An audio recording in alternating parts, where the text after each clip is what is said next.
यमराज ने बताया, मनुष्य को मौत नहीं मारती, ये 6 अवगुण मारते हैं। एक समय की बात है, भगवान श्री राम अपनी राजसभा में बैठे हुए थे। तभी वहां पर एक सेवक ने आकर बताया कि आपके पिता तुल्य बूढ़े मंत्री सुमंत की मृत्यु हो गई है। उनकी स्त्री सती होने के लिए आपकी आज्ञा चाहती है। इस प्रकार श्री राम यह बात सुनकर तुरंत सुमंत के घर पहुंचे। तो वहां जाकर देखा तो सुमंत की आयु 9,999 वर्ष और 11 महीने की थी, जिसमें से सारी आयु तो बीत चुकी थी, केवल 9 ही दिन शेष बचे हुए थे। यह देखकर प्रभु श्री राम ने गुरु वशिष्ठ को बुलाया और उनसे कहा, हे गुरुदेव, सतयुग में मनुष्य की आयु 1 लाख वर्ष की निश्चित की गई है, त्रेता युग में 10,000 वर्ष की और द्वापर युग में 1,000 वर्ष की निश्चित की गई है और कलयुग में 100 वर्ष की रखी गई है। फिर भी यमराज ने मेरे राज्य में मेरा अपमान करके इस नियम का उल्लंघन किया है। मेरे मंत्री की आयु अभी पूरी नहीं हुई है, पूरी होने में अभी कुछ दिन बाकी हैं। तो उन्हें यमराज यहाँ से क्यों ले गए? मैं भी यमराज को बांध कर लेकर आऊंगा और सुमंत को जीवित करवाऊंगा। इतना कहकर प्रभु श्री राम गरुड़ पर बैठकर यमराज की नगरी चल दिए। तब रास्ते में उन्होंने पासों में बंधे हुए सुमंत जी को देखा, जिन्हें यमदूत ले जा रहे थे। प्रभु श्री राम ने यमदूतों को मारकर सुमंत को यमदूतों के हाथों से छुड़ा लिया। यह देखकर यमदूत ने विनय पूर्वक कहा, हे राजा राम, हमने आपका क्या बिगाड़ा है जिसके लिए आपने हमें ऐसा दंड दिया? प्रभु श्री राम कहने लगे, यमदूतों, अभी इसके जीवन के 9 दिन बाकी हैं, तो तुम इन्हें पहले ही क्यों ले जा रहे हो? जब इनके 9 दिन पूरे हो जाएंगे तब आकर तुम इन्हें ले जाना, तब मैं तुम्हें कुछ नहीं कहूंगा। इस प्रकार प्रभु श्री राम की बात सुनकर यमदूत कहने लगे कि हे राजा राम, इनका जन्म एक अजीब तरह से हुआ था। पहले दिन इनकी माँ की कोख से दोनों हाथ और मुख बाहर आए और धीरे धीरे उनके पूरे शरीर को बाहर आने में 9 दिन लग गए थे। शुभ मंत्रों से पंडित ने इनकी रक्षा की थी, इसलिए इनका नाम सुमंत पड़ा। प्रभु, आप जो इनके 9 दिन बाकी बता रहे हो वो संदिग्ध हैं, इसलिए हमारा इसमें कोई दोष नहीं है। आप इन्हें व्यर्थ ही हमसे छीन रहे हो और हमको व्यर्थ में मारा। इस तरह यमदूतों की बात सुनकर प्रभु श्री राम ने कहा, यमदूतों, जिस दिन माता के गर्भ से इसका अच्छी तरह जन्म हुआ वही जन्म का दिन माना जाएगा। जिस दिन इसका जन्म उत्सव मनाया गया वास्तव में वही जन्मदिन होता है। अभी इसके 9 दिन बाकी हैं। तुम लोग जाओ और 10वें दिन आकर इन्हें ले जाना, तब मैं तुम लोगों को नहीं रोकूंगा। इस तरह यमदूतों को फटकार कर प्रभु श्री राम ने उनको भगा दिया और इधर श्री राम अयोध्या में लौट आए और सुमंत जी तब जीवित हो चुके थे। उनके परिवार वाले उन्हें जीवित देखकर बड़े ही प्रसन्न थे।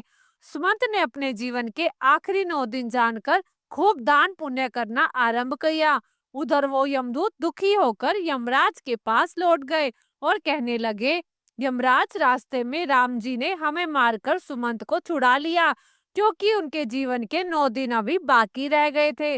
वह 9 दिन पूरे होने पर ही राम उन्हें आने देंगे। इस प्रकार यमदूतों के मुख से उनकी पराजय की बात सुनकर यमराज क्रोध से लाल पीले हो गए और उन्होंने राम पर आक्रमण करने के लिए इंद्रदेव, अग्निदेव, वायुदेव और जिस जिस देवता से भी सहायता मांगी, सबने एक ही बात कही, यमराज, क्या तुम पागल तो नहीं हो गए हो जो विष्णु भगवान के साथ युद्ध करना चाहते हो?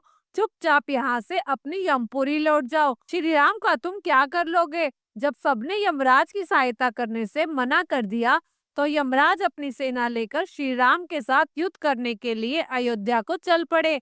वहां पर पहुंचकर चारों ओर से अयोध्या नगरी को घेर लिया। यमराज के द्वारा अयोध्या नगरी को घेरा हुआ देखकर प्रभु श्री राम ने लव को यमराज से युद्ध करने के लिए भेजा। राम के छोटे पुत्र लव और यमराज के बीच भयंकर युद्ध होने लगा। लव के बाणों से यमराज के भी सभी योद्धा क्षण मात्र में घायल हो गए और उन सब की यह हालत देखकर यमराज और भी ज्यादा क्रोधित हो उठे। अंत में यमराज ने लव पर अपना यमदंड छोड़ा।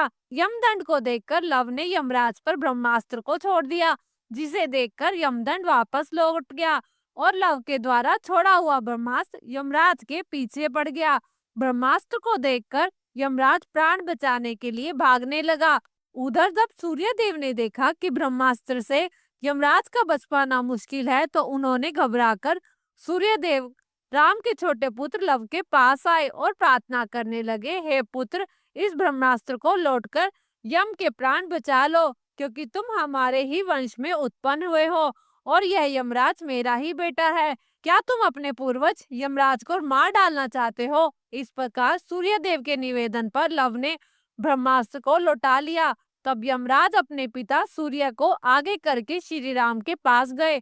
श्री राम ने सूर्य देवता का पूजन किया और यमराज ने श्री राम से क्षमा मांगी। युद्ध भूमि में जितने भी आदमी मर गए थे, उन पर इंद्रदेव ने अमृत वर्षा करके सबको जीवन दान दिया। उसके बाद श्री राम ने यमराज से कहा, जब तक मैं अयोध्या नगरी पर शासन कर रहा हूँ, तब तक तुम उन्हीं मनुष्य को अपने लोक में ले जा सकते हो जिनकी आयु पूर्ण हो चुकी है। उस दिन से राम ने पूरी पृथ्वी पर यह घोषणा करवा दी कि आज के बाद कोई भी मनुष्य अपने नित्य कर्म को ना छोड़े, ब्राह्मणों का कोई अपमान न करे, किसी के साथ कोई द्वेष भाव नहीं रखे, कोई किसी का धन ना चुराए, और अगर धन चुराए तो उसे दंड मिलेगा, दुराचार को कड़ा दंड दिया जाएगा, धर्म कर्म सदा होता रहे। यदि किसी की अकाल मृत्यु हो तो तुरंत हमारे पास लेकर आए, उसे तुरंत जीवित किया जाएगा। यमराज को भगवान श्री राम ने यह सख्त निर्देश दिया था कि हमारे राज्य में कभी किसी की अकाल मृत्यु नहीं होनी चाहिए। तब यमराज ने कहा, प्रभु, मैं तो वैसे भी किसी को नहीं मारता हूँ, सब अपने कर्मों से ही जन्म और मृत्यु को पाते हैं, मैं तो निमित्त मात्र हूँ। आयु पूर्ण होने पर मिलने वाली मृत्यु और अकाल मृत्यु का प्राणी स्वयं ही कारण होता है, इसमें किसी का कोई दोष नहीं होता। मुझे तो आपने माध्यम बनाकर जो जिम्मेदारी सौंपी है, मैं तो उसका पालन कर रहा हूँ। जन्म देने वाले और मारने वाले तो आप ही हैं। आपके द्वारा लिखे गए भाग से मैं तो किसी के जीवन में एक क्षण ना तो घटा सकता हूँ और ना बढ़ा सकता हूँ, यह तो आपके हाथ में है। भगवान, आप चाहे तो मृत्यु का समय पूरा होने के बाद भी प्राणी को आयु प्रदान कर सकते हैं और आप चाहे तो उसे समय से पहले मृत्यु प्रदान कर सकते हैं। आप चाहे तो ब्रह्मा के लिखे लेख को बदल सकते हैं और आपने यह किया भी है। आपके राज्य में अभिषेक के लिए विशिष्ट मुनि ने शुभ मुहूर्त निकाला था, फिर भी आपने राजा न बनकर वनवास धारण किया। यह सब कुछ आपकी इच्छा के अनुरूप होता है। सुख दुख, जीवन मरण, लाभ हानि मनुष्य के स्वयं कर्मों की उपज होती है। यह 6 अवगुण मनुष्य की आयु को क्षीण करते हैं। अभिमान, व्यर्थ का बोलना, त्याग, हिंसा, क्रोध, उदर पूर्ति, दोष से विद्रोह, यह 6 अवगुण ही तीखी कटार है जो मनुष्य की आयु को घटा देते हैं। यही अवगुण मनुष्य का वध करते हैं। रावण, कंस, हिरण्यकश्यप, इन्हें मृत्यु ने नहीं मारा था, उनके अभिमान ने मारा था। शिशुपाल, दुर्योधन, शुकनी, कर्ण की मृत्यु उन्हें नहीं मारा था, इनके बड़बोलेपन से ही इनको दोष हुआ था। उनके दोष ने ही उन्हें उनकी मृत्यु के पास पहुंचा दिया था। क्रोध ऐसा राक्षस है जिसके सर पर बैठ जाए तो उसकी बुद्धि और विवेक को खा जाता है और क्रोधवश ऐसा कर जाता है जो मनुष्य तक स्वयं ही पहुंच जाता है।